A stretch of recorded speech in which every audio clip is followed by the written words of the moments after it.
In the time it takes to boil a pot of pasta, about 7 minutes, you can lose everything. 7 minutes. That is the window. While you are waiting for dinner to cook, a criminal is dismantling your life. It starts with a buzz in your pocket, a text message. It looks exactly like a fraud alert from your bank. Panic sets in. Your heart rate spikes. You make one phone call to fix it. You talk to a security agent. You follow their instructions because you are terrified.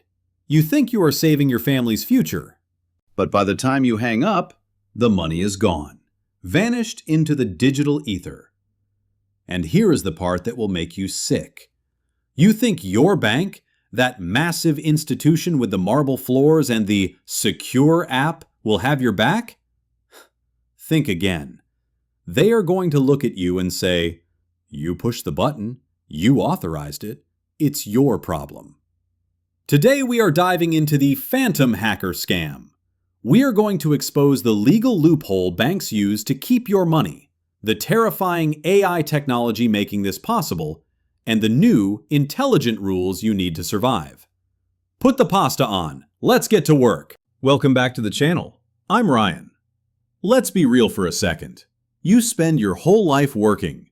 You scrimp. You save. You build that emergency fund because, as we always say, it buys you sleep. But right now, there is a threat out there that wakes you up in a cold sweat. What we are talking about today is authorized push payment fraud, or APP fraud, and the numbers are absolutely disgusting. In 2024 alone, consumers reported losing $12.5 billion. That is a 25% spike in 1 year. But the phantom hacker isn't some kid in a hoodie guessing your password. It is psychological warfare. They don't hack the bank's firewall. They hack you. They manipulate your fear to make you open the door and invite them in. Now, logically, you'd think, hey, I pay the bank to keep my money safe. If criminals trick me using the bank's own name, the bank should fix it, right? Wrong. In the US, banks are hiding behind a regulatory definition of the word authorized to wash their hands of you. They will look you in the eye and say, well, technically, you initiated the transfer. To understand how this works, we are going to break down the anatomy of a heist using a real case. The Rodriguez family. They lost $85,000 their house down payment while trying to do the right thing. By the end of this video, you won't just be angry, you'll be armed. Let's walk through the Rodriguez case step by step. Tuesday afternoon. Maria is making dinner. Carlos is helping their son with homework. Normal life. Maria gets a text. It looks legit. Same logo, same font. It says a new device was registered to their account in Miami. The message is clear. Call this number immediately. This is the threat cocktail. Urgency plus fear equals compliance. Maria calls the number in the text. A calm voice answers. Bank Fraud and Security Department. My name is David. David isn't shouting. He is professional. He knows Maria's name. He knows her address. He even knows the last 4 digits of her account number. Stop right there. How does he know that? Because your data is already out there on the dark web from 1,000 other corporate leaks. He uses that info to build trust. David tells Maria that hackers are trying to drain the account. He says, "We need to move your funds to a secure holding account immediately." This is the pivot. He positions himself as the savior. He says, "I'm going to send you a security code. Read it back to me to authorize the protective transfer." Listen to me closely. This is where the trap snaps shut. David is actually logged into Maria's real bank account on his computer. He initiated a wire transfer. That code Maria just received? It wasn't to secure the account. It was the 2-factor authentication code to authorize the theft. Maria reads him the code. She thinks she is locking the vault. She is actually handing him the keys. David says, "Okay, funds are secure. Don't log in for 24 hours while we run a sweep. He hangs up. The next day, Maria logs in. Zero. $85,000. The house down payment, the college fund, gone. Now comes the stomach punch. The Rodriguez family calls the real bank. They explain everything. They were tricked. They were impersonated. Surely this is fraud, right? The bank says no. Their response? Our records show you authorized the transfer.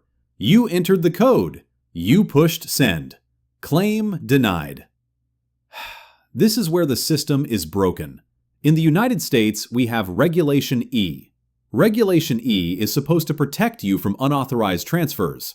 The Consumer Financial Protection Bureau has even said that if you are tricked into giving your info, it should be covered. But the banks are playing word games. They argue that because you physically pressed the buttons even though you were lied to, manipulated, and terrified, that technically you authorized it. It is a loophole big enough to drive a truck full of stolen cash through. Compare this to the UK. As of October 2024, the UK implemented mandatory reimbursement for APP fraud. In the UK, the bank has to pay you back, and the cost is split between the bank that sent the money and the bank that received it. Why? Because it forces banks to actually improve their security. In the US, the banks have zero financial incentive to stop these scams, because you eat the loss, not them. They have the algorithms. They can see that a customer who never wires money is suddenly sending their life savings to a brand new account. They could stop it. But speed is profitable, security is expensive, and until the law forces them to pay, they will keep blaming you. So how do we fight this? First, you have to understand the upgrade. The Phantom hacker isn't just using old scripts anymore. They are weaponizing AI. AI voice cloning is here.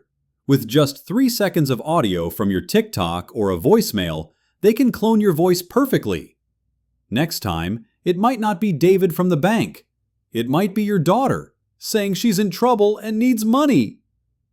It's terrifying, and it bypasses your logic center completely. And let's talk about spoofing. Your phone says Chase Bank or Wells Fargo on the caller ID. Do not trust it. The technology to fake a phone number is cheap and easy. If your phone says it's the bank, that proves absolutely nothing. You cannot rely on the bank to protect you. You are the firewall. Here are 5 intelligent rules to tattoo on your brain. Rule 1. The silence protocol. If you get a call about fraud, hang up. Don't say goodbye, don't explain. Just hang up.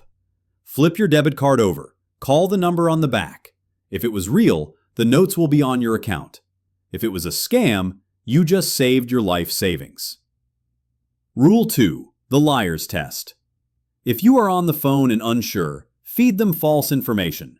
If they ask for your address, give them a fake street name. If they say, "Yes, that matches our records," you know instantly it's a scam. A real bank would correct you. A scammer will agree with you to keep the con going. Rule 3. The family safe word. This beats AI voice cloning. Pick a random word with your family. Pineapple. Jupiter.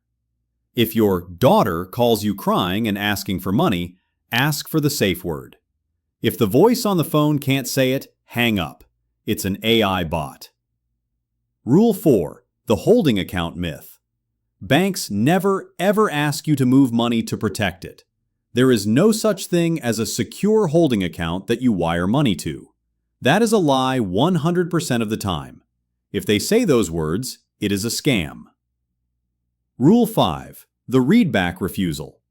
Never read a 2FA code to a human being.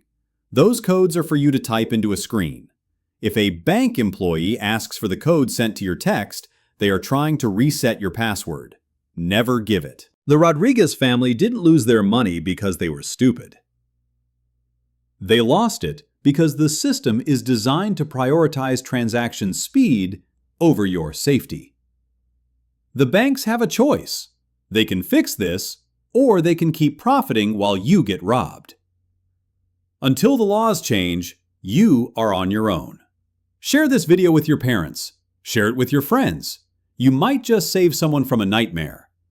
And if you want to stay smarter than the banks, hit that subscribe button.